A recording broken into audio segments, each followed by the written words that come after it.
여러분들 생각하기에 다윗은 위대한 왕, 대단한 왕, 부와 명예와 권력이 극치에 달했던 왕, 우리는 이렇게 생각을 합니다. 그런데 다윗에게는 우리가 알지 못하는 부분이 있어요. 그거는 다윗은 고난의 왕이었고요. 다윗은 슬픔의 왕이었다는 사실입니다.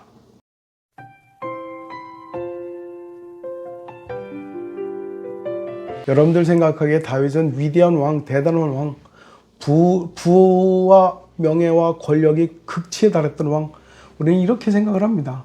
그런데 다윗에게는 우리가 알지 못하는 부분이 있어요. 그거는 다윗은 고난의 왕이었고요. 다윗은 슬픔의 왕이었다는 사실입니다. 다윗의 슬픔과 다윗의 고난을 다윗은 시편에 남겨놨어요. 얼마나 힘들고 얼마나 슬프고 얼마나 괴로웠는지. 그는 그때마다 하나님을 찾으며 하나님은 나의 요새, 하나님은 나의 힘, 하나님은 나의 반석, 하나님은 나의 구원, 이렇게 노래합니다.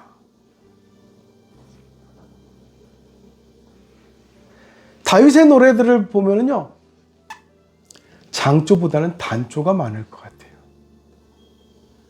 장조는 되게 밝은 노래에 쓰입니다. 단조는 좀 우울하고 무거운 슬픔, 외로움, 이런 느낌에 쓰여요, 주로.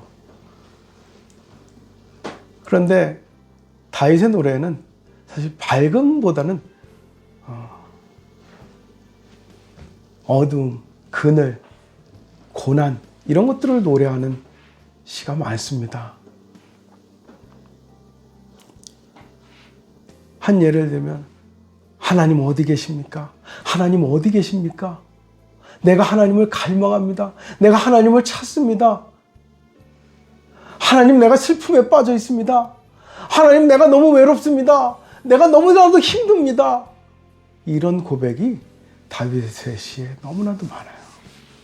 우리는 다윗이 위대한 왕이고 권력을 누렸던 왕이기 때문에 굉장히 행복했을 것 같고, 또 아내도 몇 명이 있는지 몰라요. 그런데 그 아내들이 하나같이 이뻐요. 이쁘고 지혜롭고 이런 여자들이 아내가 됩니다. 그러다 보니까는 그 사이에서 낳은 자식들이요, 얼마나 아름다운지요.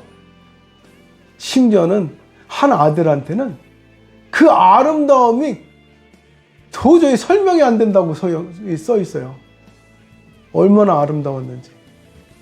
그 정도로 그 자녀들의 아름다움을 칭송하는 부분들이 많았던 거예요. 누가 보면 진짜 남부러울 것이 없을 것 같잖아요. 부와 명예와 권력과 자식과 아내와, 뭐 도대체 빠지는 게 뭐가 있어야 말이지. 더군다나 부하 장수들도 하나같이 대단한 장수들이에요. 나가는 곳마다 승리를 하고, 이럴 정도로 다윗에게는 뭔가 부족한 것이 아무것도 없어 보여요. 그런데 놀랍게도 다윗의 노래는 행복을 노래하는 것보다는 슬픔을 노래하는 게 많고, 괴로움과 어려움과 고난에 대해서 말하는 것이 많아요. 왜 그럴까요? 복에 겨워서 그랬을까요? 참 배부른 소리 하네, 그런 것이었을까요? 아니요. 실제로 다윗은 많은 어려움을 겪었습니다. 너무나도 많은 어려움을 겪었어요. 왕이 되기 전에는 나라에 큰 공을 세우고서도 매일 쫓겨다니는 삶이었어요. 자기 장인인 사울 왕이 매일 그를 죽이려고 쫓아다녔습니다. 오죽이 힘들면은 딴 나라로 도망을 갑니다. 딴 나라로. 그랬던 왕이 바로 다윗입니다. 그런데 이 다윗이 당한 고난 중에서도요, 가장 큰 고난이 무엇이었는지 아세요? 그것은 바로 자기 자식 압살롬에게 쫓겼을 때입니다.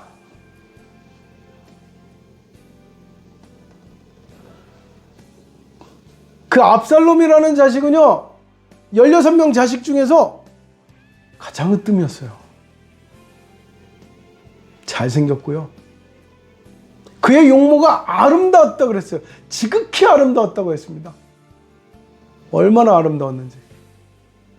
근데 잘생겼을 뿐만 아니라 머리도 좋아요. 머리만 좋을 뿐만 아니라 싸움도 잘해요.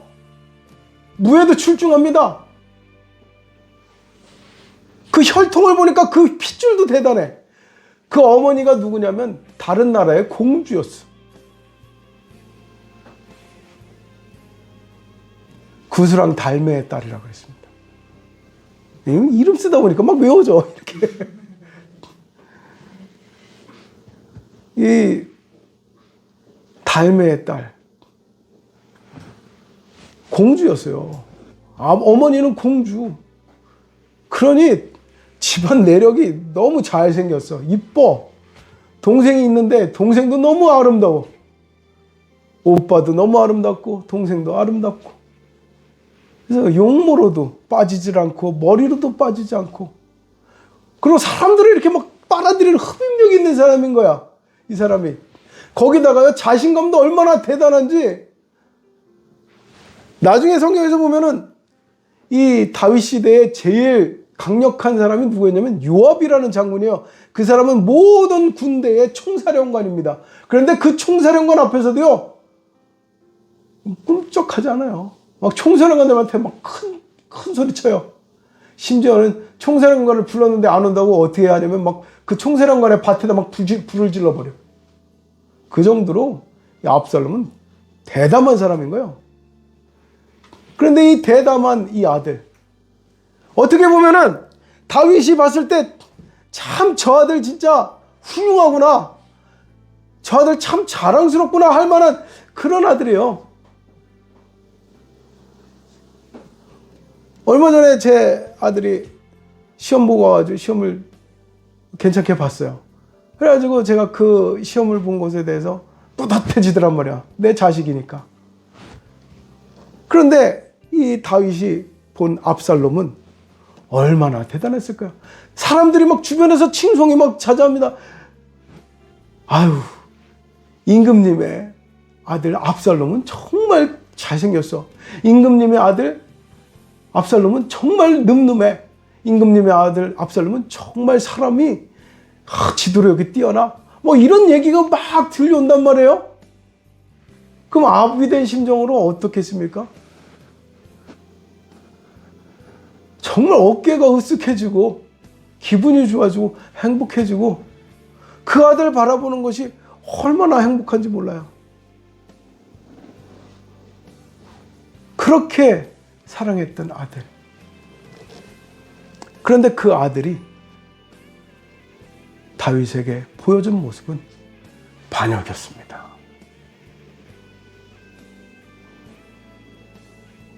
가만히 있어도 왕이 될 수 있어요. 아버지 눈에만 잘 들면 왕이 될 수가 있습니다. 누가 뭐래도 압살롬은 왕감이에요. 그런데 압살롬은 참지 못하고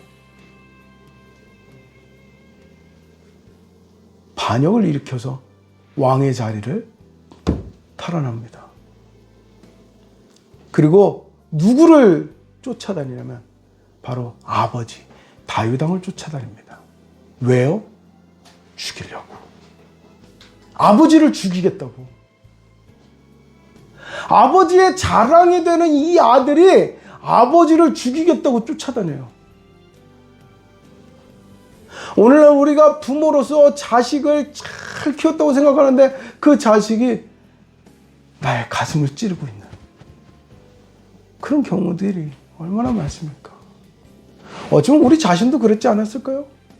내 부모에게, 내 부모의 마음에 쇠꼬챙이를 받고 있는 것이 우리의 모습은 아니었을까요?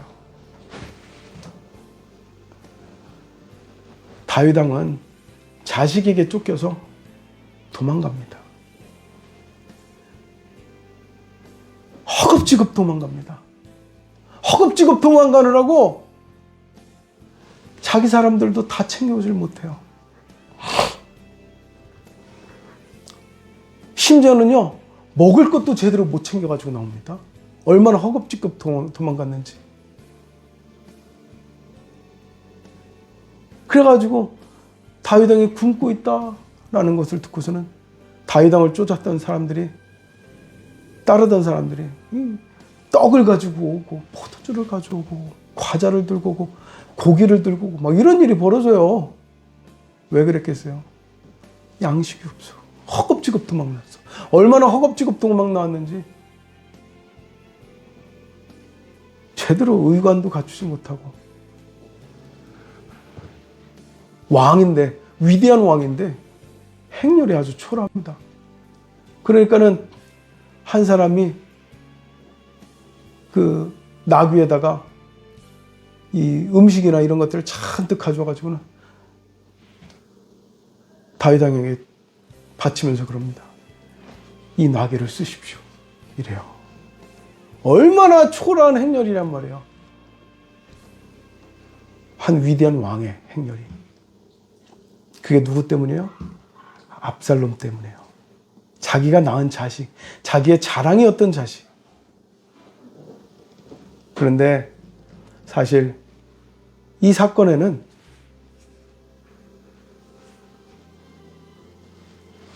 또 다른 잘못한 사람이 있습니다. 그게 누구였을까요? 바로 다윗 자신입니다.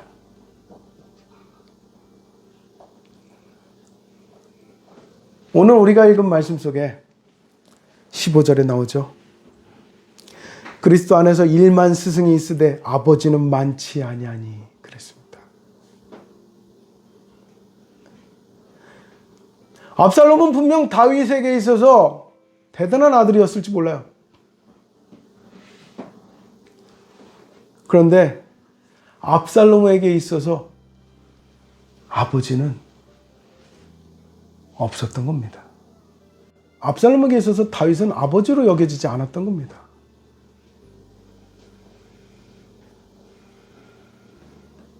아버지 다윗은 압살롬에게 아버지가 아닌 스승이 되려고 했습니다. 그래서 압살롬이 잘못했을 때 얼굴도 보지 않고 책망하였습니다. 몇 년 동안 얼굴도 보지 않고 만나주지도 않고 상대도 해주지 않았어요. 압살롬의 잘못에 대해서. 그것이 압살롬을 아버지를 향해서 칼을 꽂으려 하는 그런 불효자식으로 만들었던 것입니다.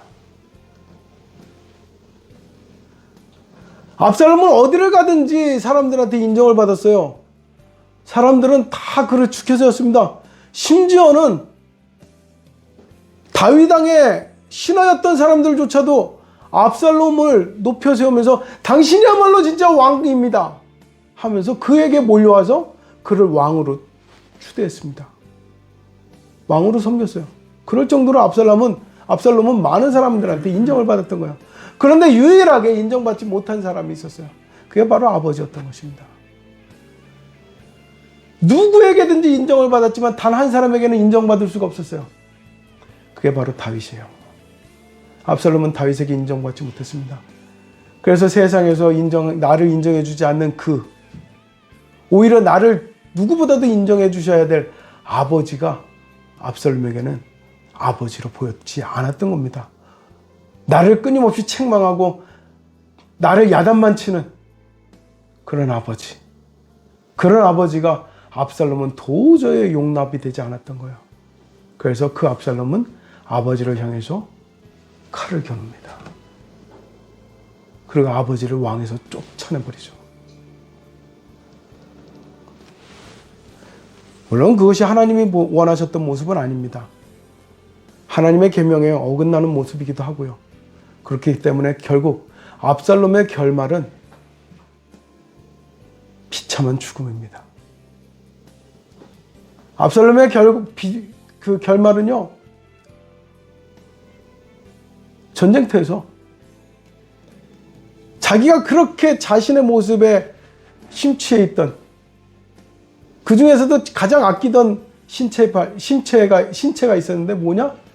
머리카락이에요. 머릿결이 너무너무 아름다웠다는 거예요. 그런데 그 머릿결을 아름다워서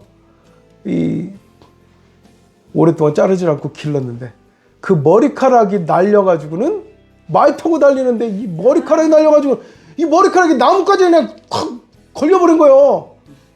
그래가지고는 말 타고 가다 하고서는 대롱대롱 매달렸어 나무에. 이스라엘 사람들에게 있어서 나무에 매달리는 것은 저주라고 합니다.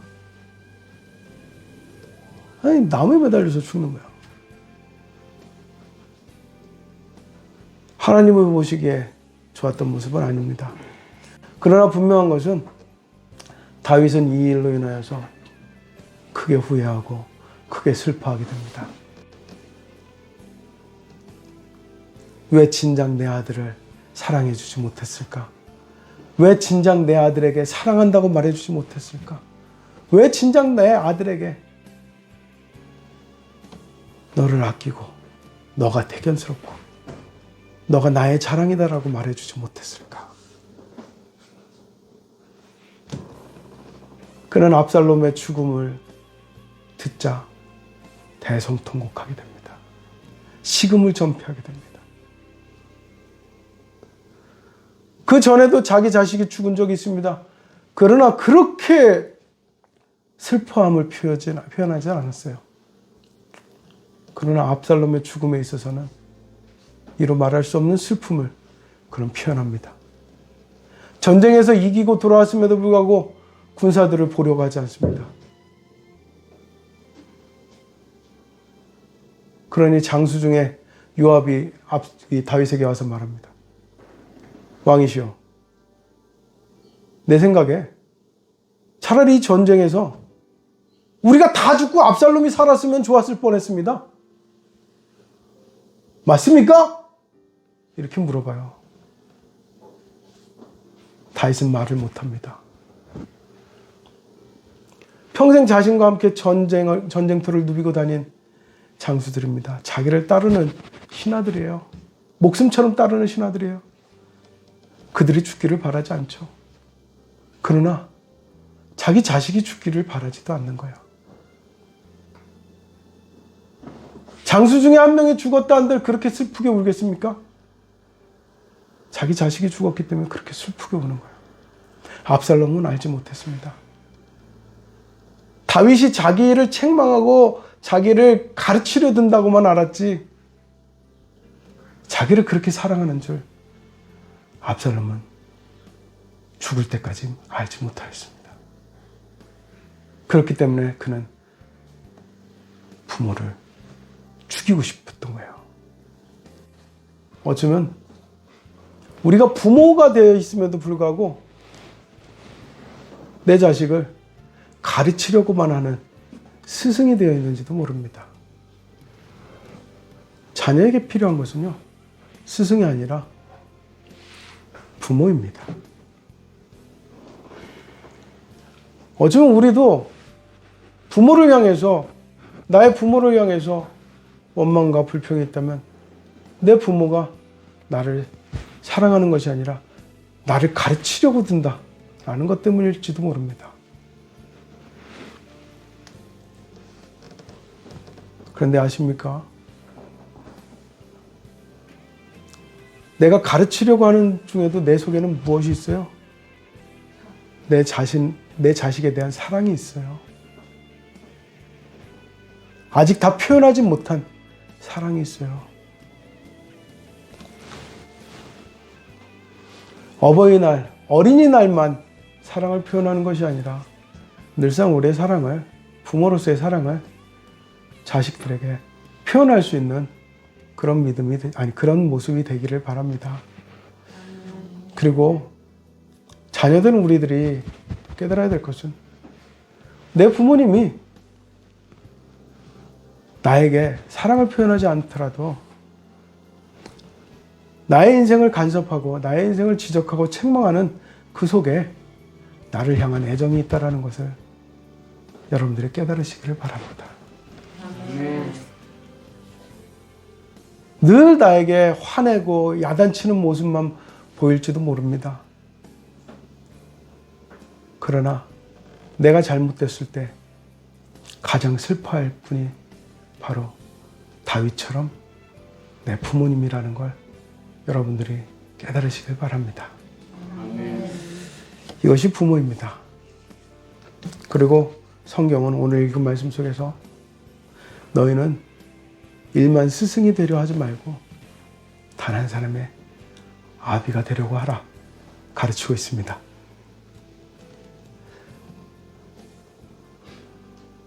이 말씀의 뜻이 뭔지 아시겠어요? 내가 부모로서 부모와 같은 마음으로 책임감을 가지라는 거예요. 이 말씀은 사도 바울이 쓴 말씀인데 사도 바울은 고린도 교회 교인들을 향해서 내가 아비와 같은 마음으로 너희를 책망하고 있다.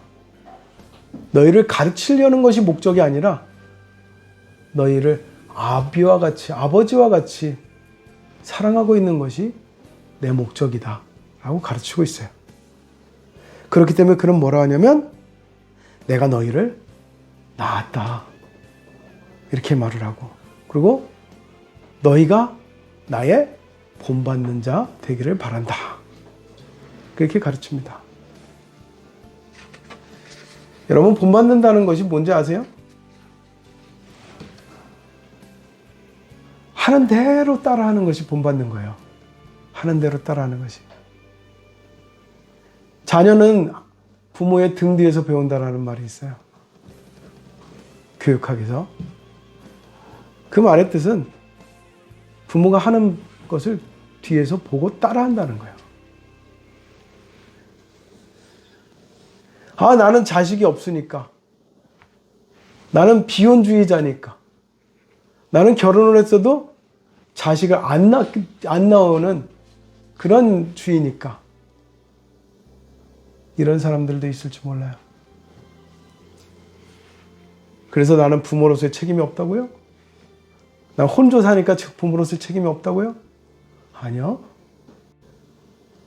아이 하나를 키우는데 부모에게만 아니라 그 사회가 책임이 있다라고 하고 있습니다. 그래서 요즘에는 어때요? 나는 자식이 없는데도 무슨 세금을 냅니까? 교육세금을 냅니다.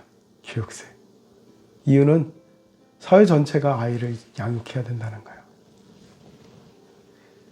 그러한 의식 전환이 일어난 겁니다.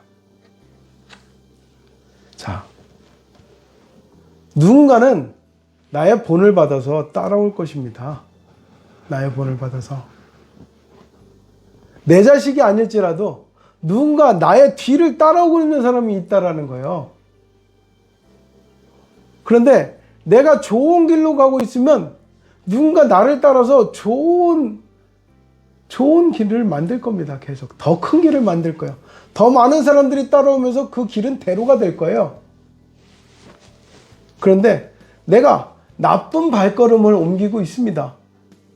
그런데 누가 또 나를 따라오고 있습니다. 나를 따라오는 사람들에 의해서 무엇이 만들어져요? 길이 만들어지죠. 그런데 어떤 길? 나쁜 길이 만들어지는 거죠.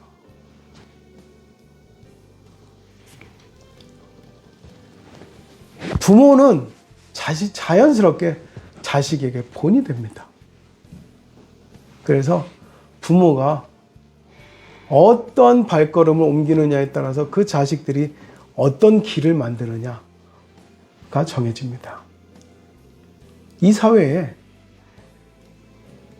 내가 자식이 없더라도 나는 부모와 같이 누군가의 본이 될 수 있습니다.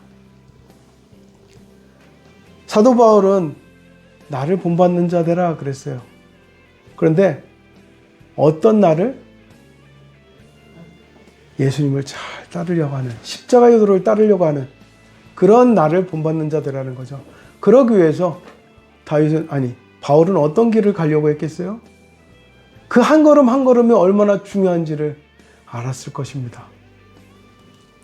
나를 따르는 자들이 있어. 이 따르는 자들에 의해서 새로운 길이 만들어질 거야. 그래, 내 한 걸음 한 걸음은 의로운 길을 가야 돼. 내 한 걸음 한 걸음은 하나님께서 기뻐하시는 길을 가야 돼. 선한 길을 가야 돼. 그러지 않았겠습니까? 내 마음에는 하나님의 법이, 내 육신에는 죄의 법이 늘 나와 함께하고 있다. 이렇게 고백할 정도로 그도 완벽한 자는 아닙니다.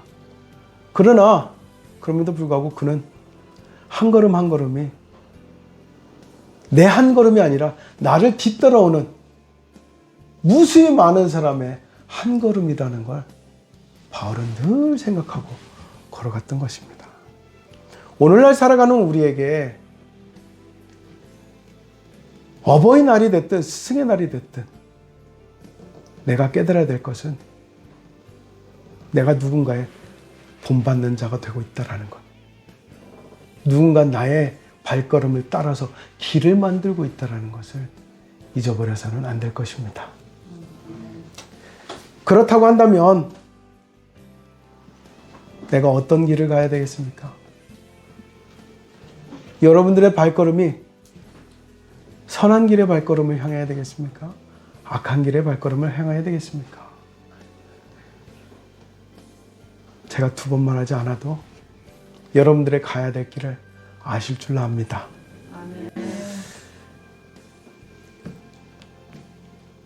나를 가르치는 선생님과 아버지, 이것이 오늘 말씀의 제목입니다. 나를 가르치는 선생님과 아버지, 나는 선생님의 책망을 들으며 아버지의 책망을 들으며 올해는 자라왔습니다. 그러나 우리가 아직 보지 못한 것, 아버지의 마음입니다. 어머니의 마음입니다. 그것을 보고 내가 어떤 것을 본받아서 왔는지 이제 다시 깨달으시기 바랍니다. 그리고 내가 이제 누구에게 어떤 본을 보일지, 내 발걸음이 이제 하나님께서 기뻐하시고 많은 사람들에게 유익함을 줄 수 있는 선한 길을 향해서 발걸음이 이제 다시금 한 걸음 한 걸음 옮겨줄 수 있는 우리 성도들이 되시기를 주의 이름으로 축원합니다. 기도하겠습니다. 하나님 아버지,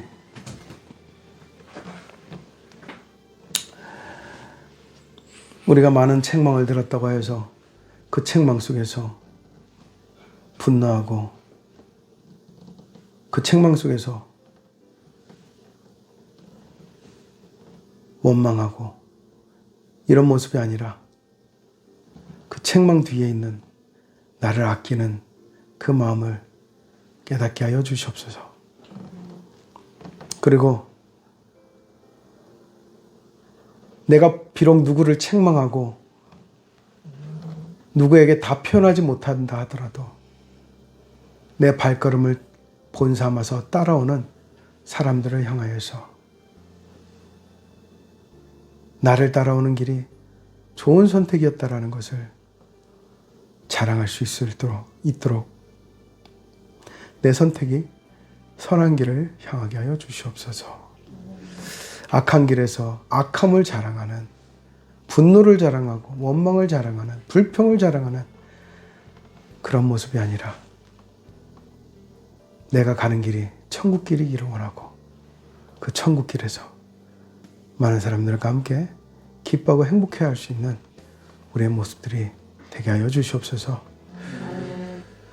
예수님의 이름으로 기도드립니다. 아멘.